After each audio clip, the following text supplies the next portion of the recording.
안녕하세요. 김신철 변호사입니다.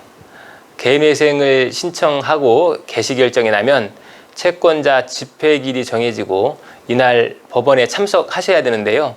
오늘은 이 채권자 집회에 대해서 간략히 알아보겠습니다.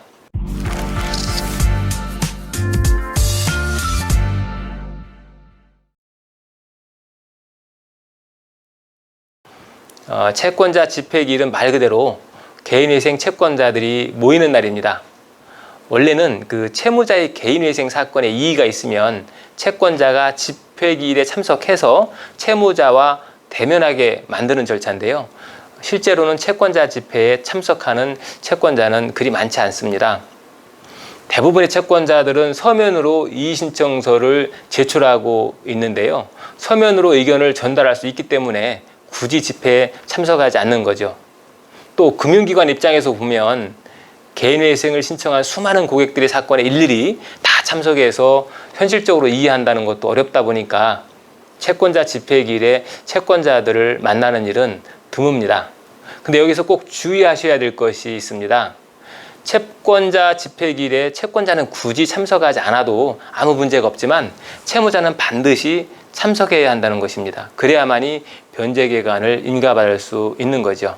그러니까 개인회생을 신청한 채무자들께서는 반드시 집회기일을 잘 기억하셨다가 해당 법정으로 꼭 출석을 하셔야 됩니다.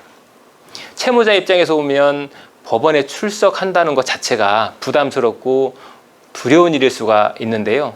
그렇지만 너무 걱정하지 않으셔도 됩니다. 법원에서는 집회기일에 채무자가 참석했는지 여부만 확인하고요. 그 이후의 절차는 특별히 없으니까 너무 걱정하지 마시고 가벼운 마음으로 방문하셔서 출석 체크한다라고 생각하시고 가시면 됩니다. 그런데 만약에 이 채권자 집회기일 날에 본인이 중요한 일정이 있다든지 피치 못할 사정이 생겨서 참석하지 못하게 된다면 그러면 어떻게 될까요? 불이인가 되는 걸까요? 물론 그렇진 않습니다.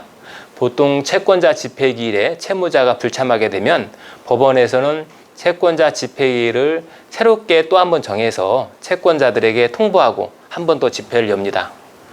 이때 참석하시면 되는 거죠. 근데 만약 이때도 참석하지 못한다면 그때는 법원에서 사건을 폐지하게 됩니다. 그러니까 꼭 두 번째는 참석하셔야 되겠죠.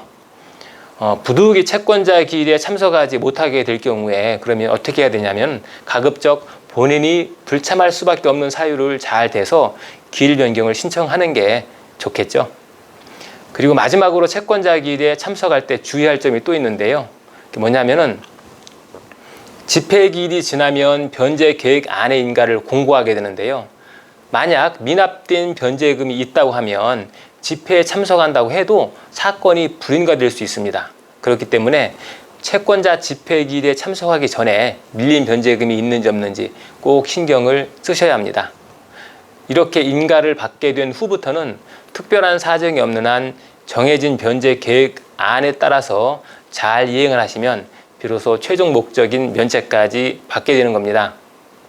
오늘은 채권자 집회 기일에 대해서 알아봤는데요. 여러분들께 도움이 되셨으면 좋겠습니다.